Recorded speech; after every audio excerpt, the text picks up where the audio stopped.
تو Pakistan super league کے حوالے سے آج کل کافی گرما گرمی ہے۔ اگلے 10 سالہ دور کے لیے ایک نئی ویلیویشن ہوئی ہے۔ جی بالکل، ایک چارٹرڈ فرم نے ویلیویشن مکمل کر لی ہے۔ پی سی بی نے اس پر بات بھی کی ہے اور سنا ہے اگلے ہفتے فرنچائزز کو نئے معاہدے وہ پیش کیے جائیں گے۔ ہاں، اور ان معاہدوں میں ایک خاص بات ہے اہل قیموں کے معیار کی، جس کی کوئی وضاحت نہیں آئی اب تک۔ جی یہی تو تھوڑا سا ابہام پیدا کر رہا ہے کہ یہ اہل کا معیار آخر ہے کیا؟ تو آج ہم اسی پر ذرا بات کرتے ہیں، سمجھنے کی کوشش کریں گے کہ یہ نئی ویلیویشن، نئے معاہدے اور یہ جو ممکنہ تبدیلیاں ہیں، یہ فرنچائزز پر، لیگ پر کیسے اثر انداز ہو سکتی ہیں۔ بالکل، سب سے پہلی بات تو یہ جو روپے والی ہے۔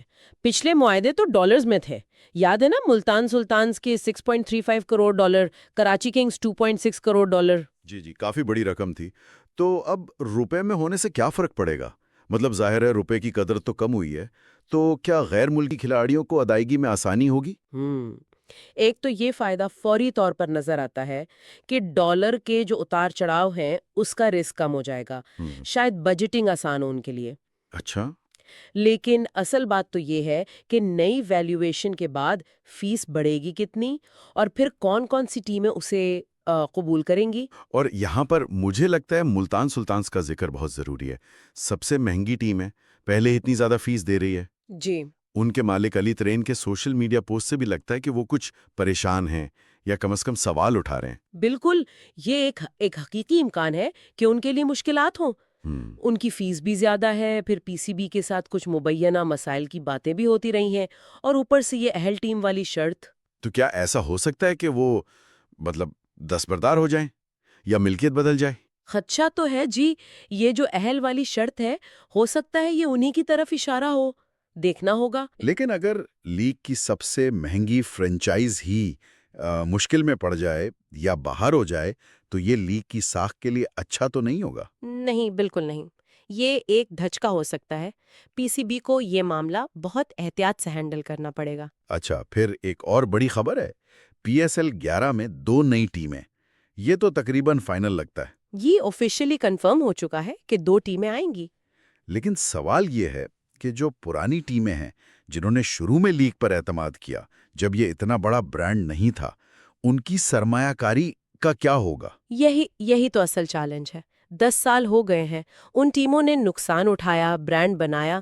اب اگر نئی ٹیمیں آ کر ان کے برابر کھڑی ہو جائیں تو وہ سوال تو کریں گے نا۔ خاص طور پر لاہور قلندرز جیسی ٹیمیں، وہ تو سارا سال ٹیلنٹ ڈیولپمنٹ پر بھی اتنا کام کرتی ہیں۔ بالکل، تو کیا ان کی 10 سالہ محنت کو صرف کرایہ داری سمجھا جائے گا یا ان کی شراکت داری کو تسلیم کیا جائے گا؟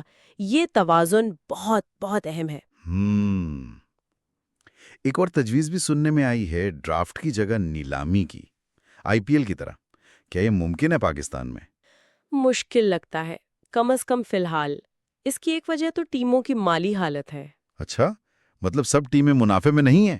نہیں، اطلاعات تو یہی ہیں کہ لاہور، پشاور، اسلام آباد یہ تو ٹھیک ہے، منافع میں ہے، لیکن کراچی اور کوئٹہ وہ 10 سال بعد بھی شاید خسارے میں ہیں۔ تو ایسی صورتحال میں کھلی نیلامی جہاں مہنگے کھلاڑیوں پر بولی لگتی ہے، وہ شاید سب کے لیے ممکن نہ ہو۔ تو پھر وہ جو چیلنج ہے بہترین غیر ملکی کھلاڑیوں کو لانے کا، وہ تو رہے گا، خاص طور پہ جب دوسری لیگز جیسی یو اے ای، جنوبی افریقہ، آئی پی ایل وہ زیادہ پیسے دے رہی ہیں۔ بالکل، یہ مسئلہ تو پہلے سے ہے۔ اگر نیلامی ہوتی بھی ہے تو کیا سیلری کیپ اتنی بڑھے گی کہ آپ دنیا کے ٹاپ ٹیلنٹ کو یہاں لا سکیں؟ یہ سب چیزیں آپس میں جڑی ہوئی ہیں۔ تو خلاصہ یہ ہے کہ پی ایس ایل ایک بہت اہم موڑ پر کھڑا ہے۔ نئی ویلیویشن، روپے میں معاہدے، 2 نئی ٹیمیں، ملتان کا غیر یقینی مستقبل، پرانی ٹیموں کے خدشات، نیلامیاں، ڈرافٹ، کھلاڑیوں کے معاوضے، بہت کچھ ہے جو اگلے ہفتے واضح ہوگا۔ جی ہاں، اگلے چند ہفتے بہت اہم ہیں۔ امید تو یہی ہے کہ سب معاملات اچھے طریقے سے حل ہوں، لیکن ایک بنیادی سوال پھر بھی رہے گا پی سی بی اور فرنچائزیز دونوں کے لیے۔ وہ کیا؟ وہ یہ کہ لیگ تو بڑھ رہی ہے، تجارتی طور پر کامیاب ہو رہی ہے، لیکن جو شروع کے سرمایہ کار تھے جنہوں نے اس کی بنیاد رکھی، ان کے اعتماد اور ان کے مفادات کا تحفظ کیسے ہوگا؟ طویل مدتی سرمایہ کاری کو فروغ دینے کے لیے اس سوال کا جواب بہت ضروری ہے۔